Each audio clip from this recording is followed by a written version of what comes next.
Hey everyone, this is Chris Crazyhouse back with some more Chris Crazy commentary.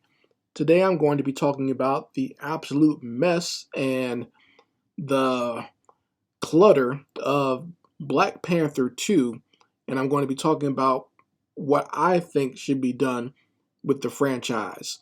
But before I get to that, let me go ahead and do my plug and say that if you want any great gifts for the holidays and beyond, or just into the next year, I would suggest going to my online store and picking up some of my original comic books, coloring books, posters, and stickers, all available there at my online store. You can also go on Amazon.com and pick up my coloring books.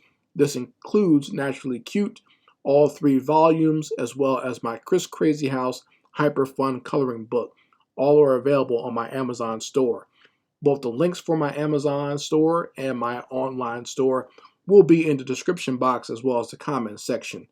If you want to support the channel, you can subscribe, but it also helps if you can go over to my Patreon and become a Patreon of Chris Crazyhouse.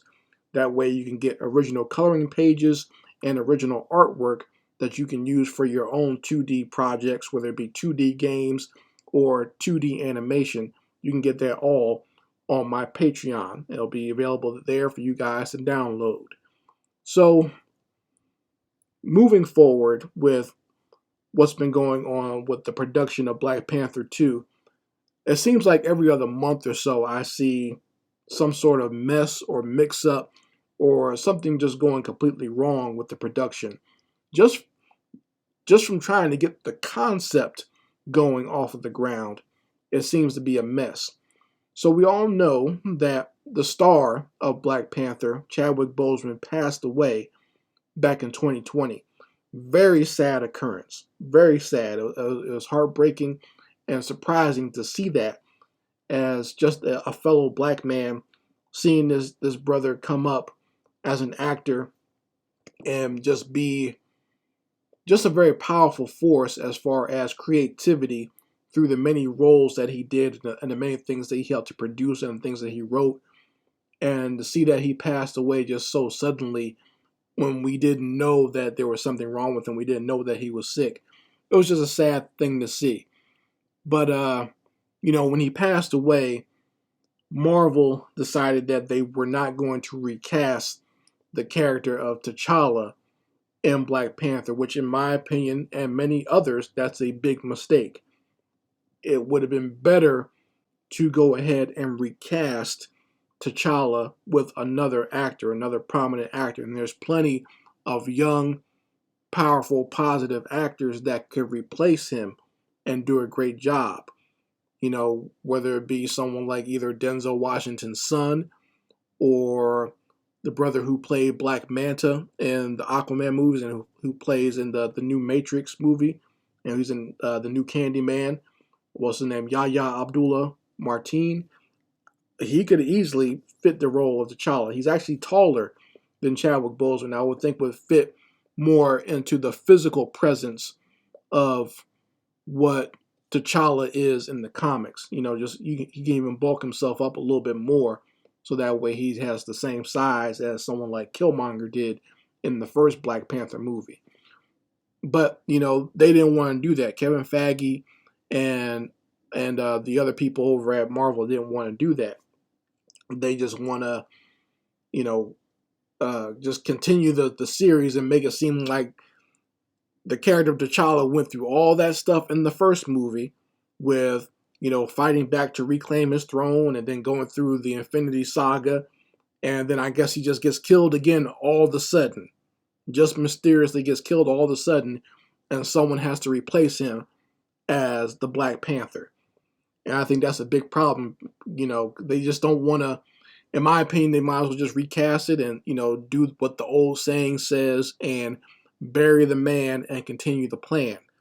But in that regard, you would have actually had to have a plan in the first place. It's my humble opinion, and I've heard other people say this as well, that Marvel really did not have a plan for the Black Panther franchise. I don't think they actually expected it to become as popular as it did. I think they wanted to be just kind of one and done. They did not expect the amount of black people to come out and be as supportive of this film and to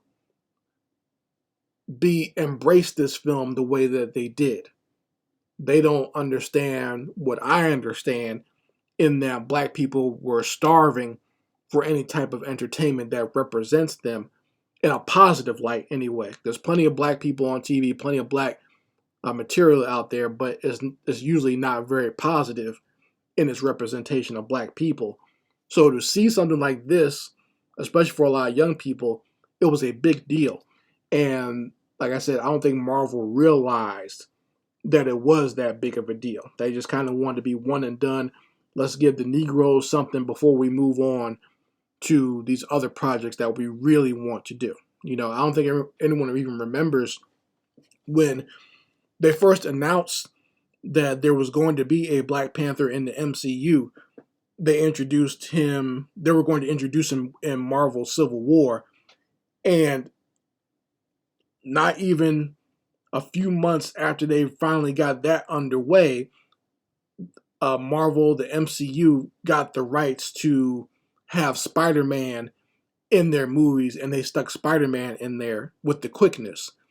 And at first, you know, that Black Panther character was going to be kind of the linchpin character in there, but then they had to throw Spider-Man in there as well.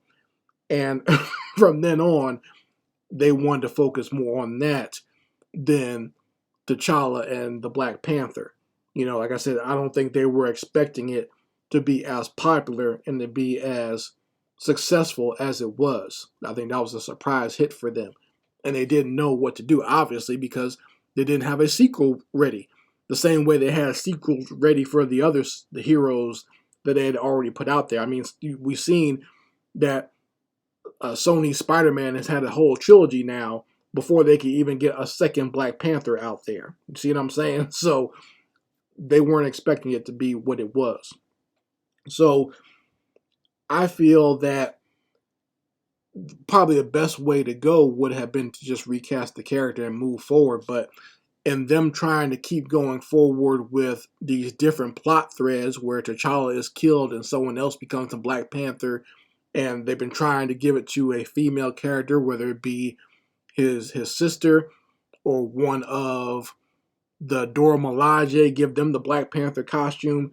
It's just been a mess I've seen in the writing, you know, just for them trying to come up with a synopsis for this new film. And even when they've begun production on it, you know, they've had some hiccups with the actress who played his sister, Letitia Wright. You know, first I've heard that she was severely injured on the set. And then when she left, she didn't want to come back because of the COVID protocols. We all know that because of her religious beliefs, she did not believe in wanting to just take a whole bunch of vaccines.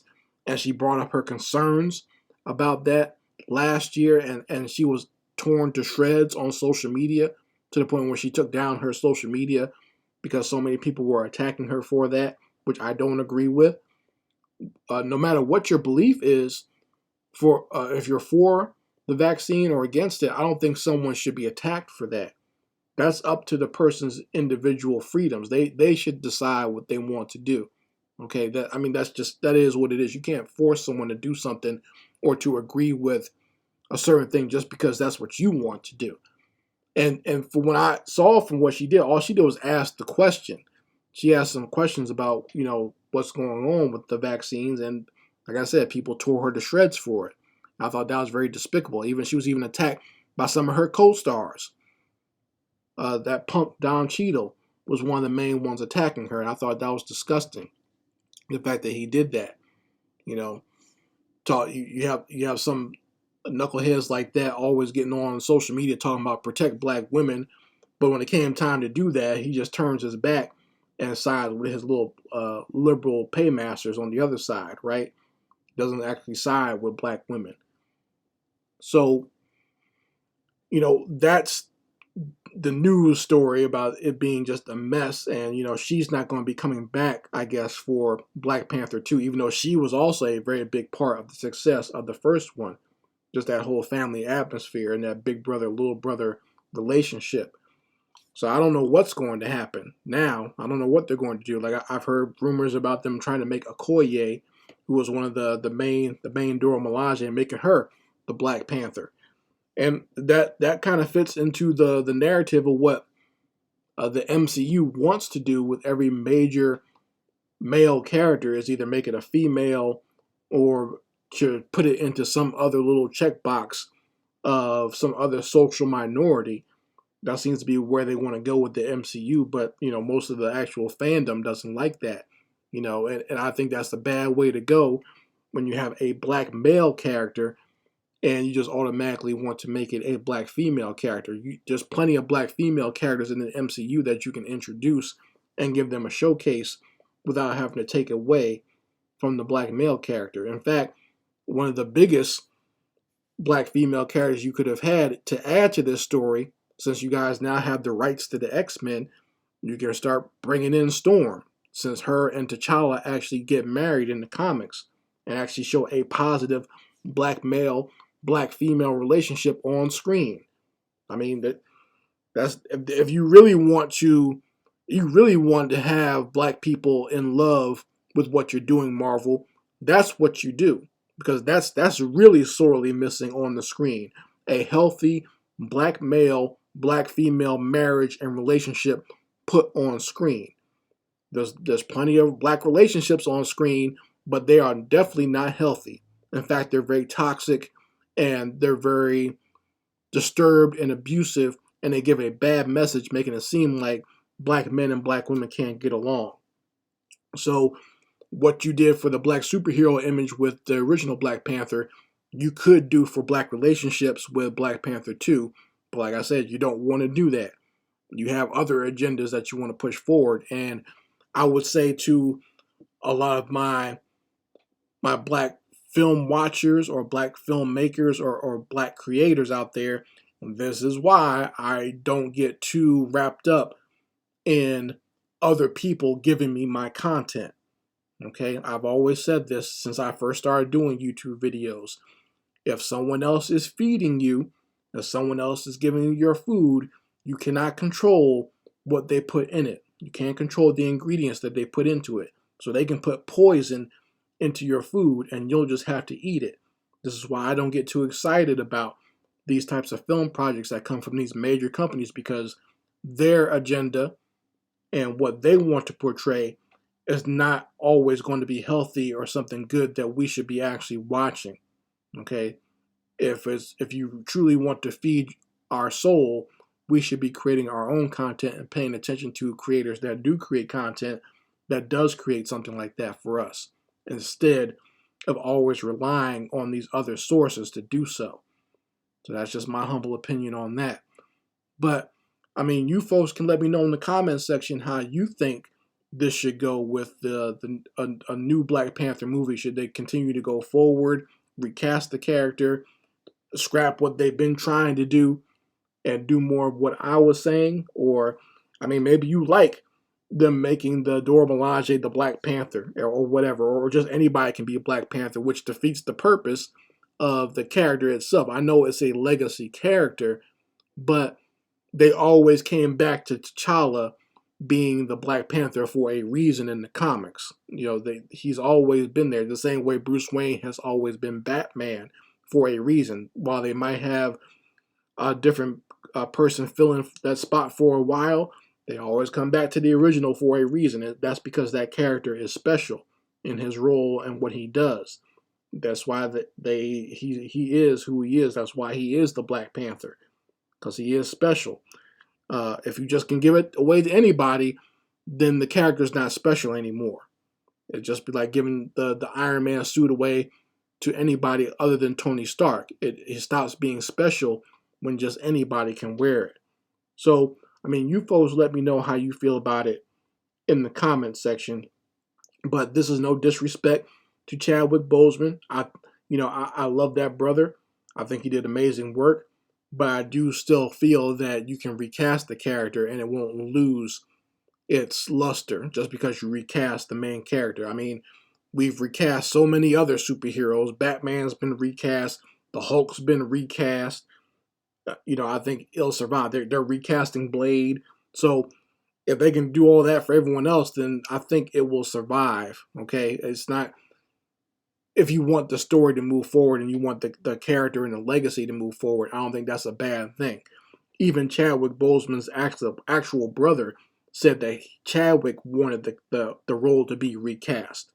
Even he wanted to see someone else play the role because he knew that he would not be able to continue doing it because of his illness. So, with that as a blessing, I don't see what would be wrong with recasting. I know that he was a big deal and he was a big part of it, but it doesn't lose any of its energy or any of its spirit if someone else continues on in that role.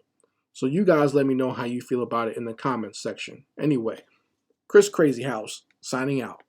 Peace.